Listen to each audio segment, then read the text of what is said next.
बिस्मिल्लाहिर्रहमानिर्रहीम। अज़ीज़ तलबा व तालिबात, अस्सलामु अलैकुम। मैं हूं आपका chemistry teacher Ehsan Afroz, class 9 chemistry, बाब नंबर 5। आज के लेक्चर में हम चार्ल्स के कानून के बारे में तफसीलन समझेंगे, उसकी दरियाफ्त को भी पढ़ेंगे, साथ ही साथ चार्ल्स के कानून की तारीफ़, उसकी हसाबी तरीक़ाकार और हम उसकी तजर्बाती तस्दीक को भी समझेंगे और ये भी जानने की कोशिश करेंगे कि किस तरह से हम चार्ल्स के कानून को साबित करने के लिए अपने टेम्परेचर को केल्विन की मदद से ज़ाहिर करते हैं, ना कि डिग्री सेल्सियस की मदद से। तो आए चलते हैं ग्लास बोर्ड की तरफ। चार्ल्स का कानून। जेम्स चार्ल्स ने 1787 के अंदर गैस के वॉल्यूम और टेम्परेचर के दरमियान ताल्लुक़ का मुशाहिदा किया, और जब टेम्परेचर और वॉल्यूम के दरमियान ताल्लुक़ का मुशाहिदा किया तो गैस के प्रेशर को कांस्टेंट रखा गया और प्रेशर के साथ साथ गैस की मिकदार को भी कांस्टेंट रखा गया। जे चार्ल्स एक फ्रांसीसी साइंसदान था, रियाजीदान था, मुवज्जद भी था, और इसने 1802 के अंदर इस बात की वजाहत की कि कैसे टेम्परेचर के बढ़ने से गैसें फैलती हैं। तो इसका भी इसने मुशाहिदा किया और इसी नाम से ये जाना जाता है, इसी काम से ये जाना जाता है, चार्ल्स।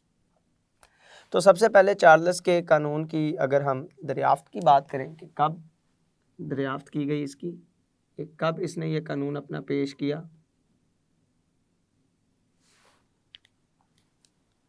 तो चार्ल्स ने कारनामा क्या किया? चार्ल्स ने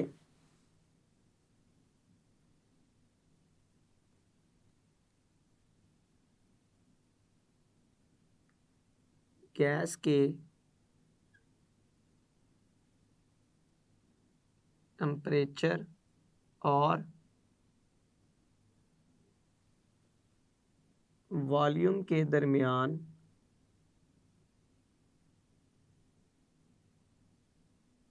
ताल्लुक़ का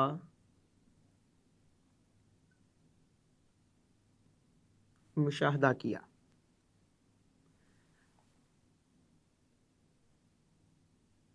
सत्रह सौ सतासी में चार्ल्स ने अपना कानून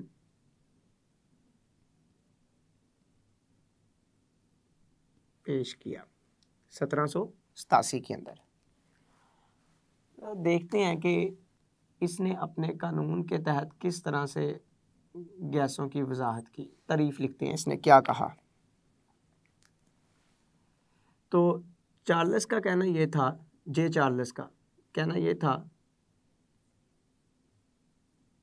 अगर किसी गैस का प्रेशर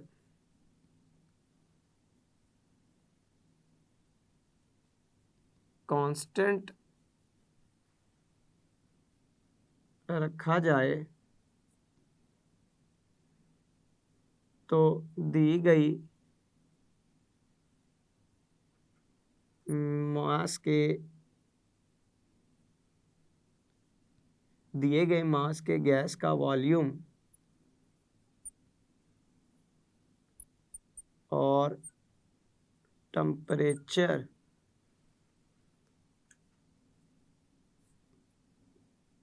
डायरेक्टली प्रोपोर्शनल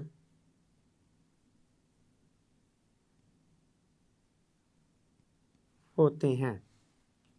मतलब क्या कहा गया कि अगर किसी गैस का प्रेशर कांस्टेंट रखा जाए, मैंने कहा था चार चीज़ें होती हैं जिसमें से दो को कांस्टेंट रखा जाता है, तो प्रेशर के साथ साथ गैस की मिकदार को भी कांस्टेंट रखा जाता है।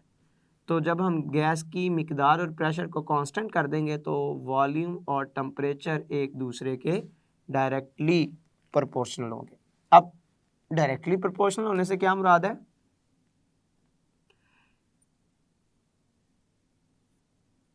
इससे मुराद ये है कि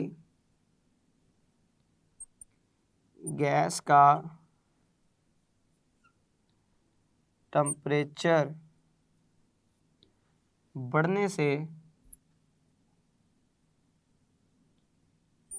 वॉल्यूम बढ़ेगा और टेम्परेचर कम होने से वॉल्यूम भी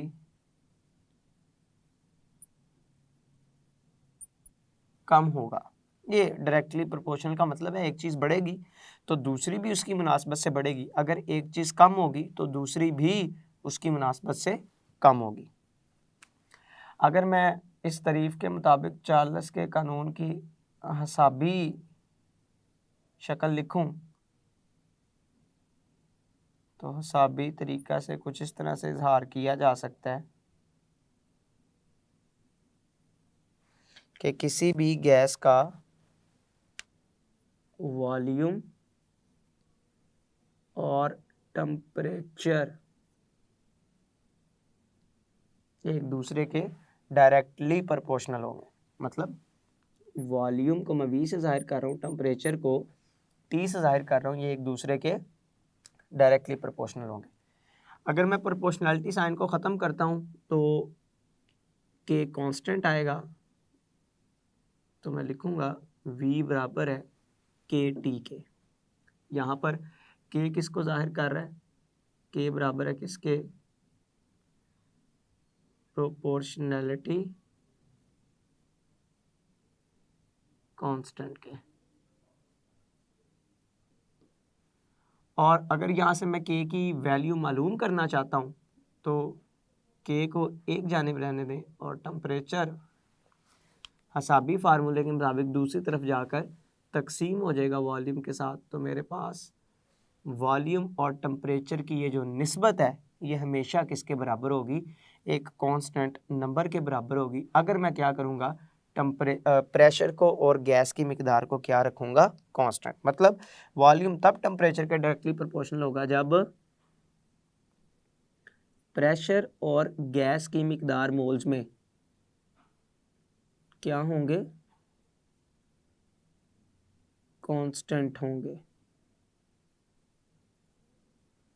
जब प्रेशर और गैस की मिकदार ये क्या हो? कांस्टेंट, तो वॉल्यूम और टेम्परेचर एक दूसरे के डायरेक्टली प्रोपोर्शनल होंगे। ये जो मैंने हिसाबी शक्ल बनाई है चार्ल्स के कानून की, इसके मुताबिक मैं चार्ल्स के कानून को एक और तरह से भी इसको वाज़ह कर सकता हूँ, इसकी तारीफ़ कर सकता हूँ। तो ये तारीफ़ भी आप याद रखेंगे कि कांस्टेंट प्रेशर पर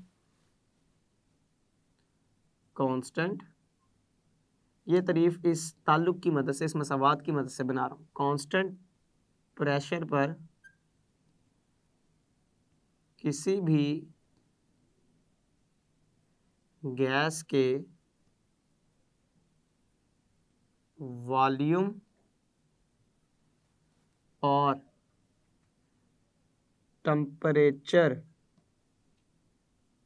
की निस्बत हमेशा कांस्टेंट होगी। तो दूसरी तारीफ क्या है कि वॉल्यूम और टेम्परेचर दोनों की निस्बत हमेशा क्या रहेगी? कांस्टेंट रहेगी। अगर प्रेशर क्या रखा जाए? गैस का कांस्टेंट रखा जाए, इसमें तब्दीली ना लेके आई जाए। इस दूसरी तारीफ के मुताबिक मैं लिख सकता हूँ कि अगर किसी गैस का इब्तदाई टेम्परेचर मैं कहता हूँ कि T1 है और इब्तदाई वॉल्यूम V1 है, तो चार्ल्स के कानून के मुताबिक मैं लिख सकता हूँ कि V1 और T1 इन दोनों की निस्बत हमेशा क्या रहेगी? कांस्टेंट। इसको मैं कहता हूँ कि ये मसावात नंबर 1 है। इसी तरह से अगर मैं कहता हूँ कि किसी गैस का जो आखिरी वॉल्यूम है अगर वो V2 है और आखिरी टेम्परेचर किसी गैस का वो T2 है, तो फिर चार्ल्स के कानून के मुताबिक V2 और T2 की ये जो निस्बत है ये हमेशा कांस्टेंट रहेगी। इसको मैं क्या कह देता हूँ कि ये मसावात नंबर 2 है। इसको मैंने मसावात नंबर 2 कह दिया।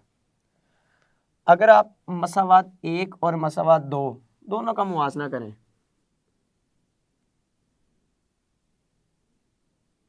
मसावात 1 और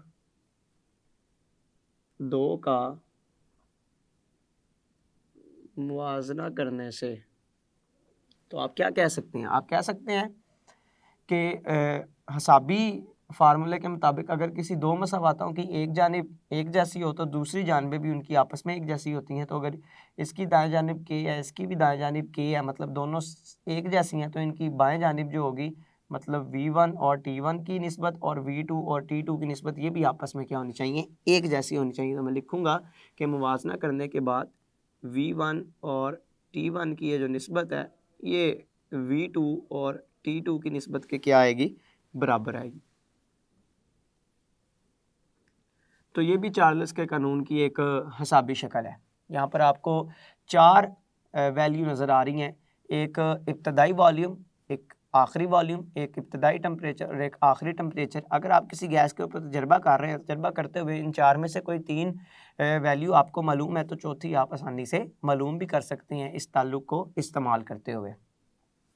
तो चार्ल्स का कानून जो है, अगर मैं इसको साबित करना चाहता हूँ तो फिर एक तजर्बा करते हैं उसके लिए, इस बात को देखने के लिए कि क्या ये ट्रू है, क्या ये सच्ची बात है, या ये जो हमने ताल्लुक़ बनाया है क्या ये सच्चा है, क्या ये दुरुस्त है। तो एक तजर्बाती तस्दीक देखते हैं। चार्ल्स के कानून की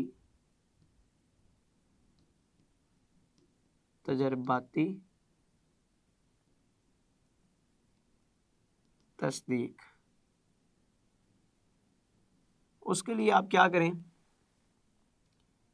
तजर्बाती तौर पर मालूम करने के लिए कि क्या ये बात दुरुस्त है कि नहीं दुरुस्त, कि वॉल्यूम और टेम्परेचर की ये जो निस्बत है हमेशा एक जैसी रहती है। अगर प्रेशर को और गैस की मिकदार को कांस्टेंट रखा जाए तो वॉल्यूम तब्दील करने से टेम्परेचर में तब्दीली आएगी, लेकिन उनकी निस्बत हमेशा एक जैसी रहेगी कांस्टेंट प्रेशर के ऊपर। तो देखते हैं, हम एक सिलेंडर लेते हैं जिसके ऊपर एक हरकत करने वाला पिस्टन लगा हुआ है। ये एक सिलेंडर ले लिया, इस सिलेंडर के ऊपर एक पिस्टन लगा हुआ है जो हरकत कर सकता है। ये वो पिस्टन है जो इसके ऊपर मौजूद है और ये इसके अंदर एक गैस को फिल किया गया है। मैं कहता हूँ कि इस पिस्टन की मदद से जो इस गैस के ऊपर प्रेशर लग रहा है, उस प्रेशर को मैं कहता हूँ कि वो P1 है, और वो प्रेशर जो लग रहा है इसके ऊपर इस वक्त, उसकी मिकदार किसके बराबर है? मैं कहता हूँ कि वो लगने वाला प्रेशर चूँकि हम क्या कर रहे हैं, हम चार्ल्स का कानून पढ़ रहे हैं, तो चार्ल्स के कानून के मुताबिक प्रेशर के अंदर कोई तब्दीली नहीं आनी चाहिए।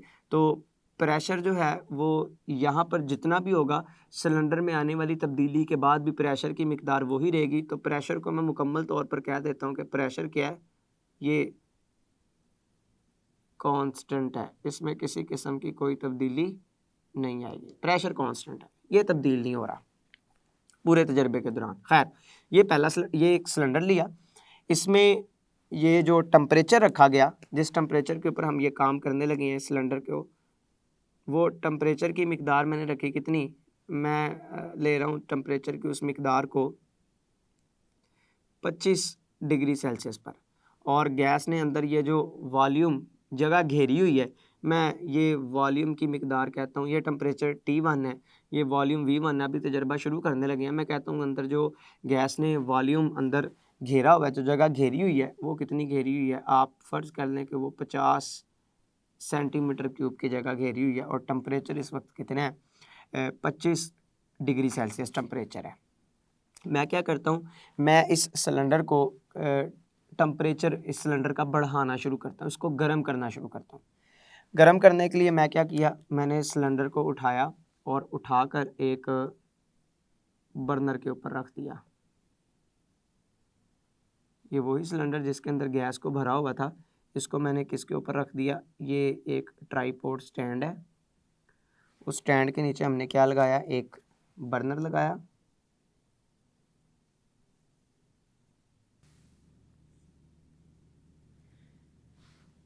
इस बर्नर की मदद से हम क्या कर रहे हैं, टेम्परेचर प्रोवाइड कर रहे हैं, टेम्परेचर दे रहे हैं इस बीकर को, इस सिलेंडर को, जिस सिलेंडर के अंदर हमने गैस को भरा हुआ था। हम टेम्परेचर के अंदर इजाफा करते हैं और जो नया टेम्परेचर हमारे पास हासिल होता है T1 से, ये बढ़कर T2 100 डिग्री सेल्सियस के ऊपर चला जाता है। मैं 100 डिग्री सेल्सियस टेम्परेचर बढ़ा देता हूँ, मतलब 25 से 100 पे टेम्परेचर ले जाता हूँ। तो वॉल्यूम भी हम ऑब्जर्व करेंगे कि ये जो हरकत करने वाला पिस्टन है ये ऊपर की जानिब हरकत करेगा और हरकत करते हुए ये अंदर जो वॉल्यूम है वो गैस का बढ़ जाएगा। पहले गैस ने कम जगह घेरी हुई थी, टेम्परेचर के बढ़ने से अब यही गैस ज़्यादा जगह घेरेगी। अब जो गैस का वॉल्यूम होगा इसको मैं कहूँगा कि ये V2 हो चुका है V1 से बढ़कर, और ये हो चुका है कितना, 62.5 क्यूबिक सेंटीमीटर। तो आपने मुशाहिदा किया यहाँ पे इस तजर्बे के नतीजे में कि जब टेम्परेचर T1 था 25 था, वॉल्यूम V1 था और 50 क्यूबिक सेंटीमीटर था, टेम्परेचर बढ़ाकर आपने 25 से कर दिया 100 डिग्री सेल्सियस, तो वॉल्यूम V1 से बढ़ के V2 हो गया और ये कितना हो चुका है, 62.5 क्यूबिक सेंटीमीटर। तो इसका मतलब कि टेम्परेचर में इजाफा वॉल्यूम में इजाफे का बाइस है। इसी तरह से टेम्परेचर में कमी वॉल्यूम में कमी का बाइस होगी। तो चार्ल्स का कानून भी यही कहता है कि अगर एक चीज़ बढ़ाएं मतलब वॉल्यूम और टेम्परेचर में, तो दूसरी चीज़ भी बढ़ेगी। यहाँ पे प्रेशर की जो मिकदार थी, यहाँ पे भी प्रेशर की बिल्कुल वही मिकदार होगी। इसका मतलब कि पूरे तजर्बे के दौरान प्रेशर को हमने तब्दील नहीं किया, ना ही जितनी गैस का इस्तेमाल किया था उसमें किसी किस्म की कोई तब्दीली लेकर आए हैं। तो गैस की मिकदार ये भी और प्रेशर ये भी, इन दोनों को क्या रखा गया, कांस्टेंट रखा गया। तो अगर यहाँ पे मैं चार्ल्स का कानून उसको लागू करता हूँ यहाँ पे, तो चार्ल्स के कानून के मुताबिक होना क्या चाहिए कि V1 और T1 की ये जो निस्बत है ये बराबर आनी चाहिए किसके, V2 और T2 की निस्बत के। तो इसको मालूम करके देख लेते हैं।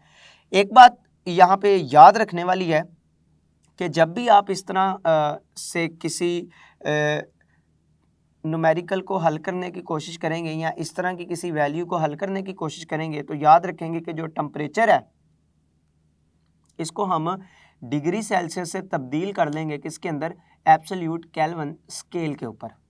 अब ये स्केल क्या होता है और ये वैल्यू क्या होती है, इसको आने वाले अगले लेक्चर के अंदर तफसील से समझेंगे भी, लेकिन अभी सिर्फ इस बात को ही याद रखें कि जब भी हमने टेम्परेचर की यहाँ पे वैल्यू लिखनी होगी चार्ल्स के कानून को हल करने के लिए, उसकी हिसाबी शक्ल को हासिल करने के लिए, साबित करने के लिए, तो टेम्परेचर को डिग्री सेल्सियस की बजाय केल्विन में लिखा जाएगा। ठीक है, और डिग्री सेल्सियस से केल्विन में टेम्परेचर को लिखने के लिए जो भी वैल्यू डिग्री सेल्सियस में लिखी गई होगी उसमें हम 273 नंबर का इजाफा कर देंगे और इस तरह से मेरे पास डिग्री सेल्सियस की मिकदार ये तब्दील होकर किस में चली जाएगी, केल्विन के अंदर चली जाएगी।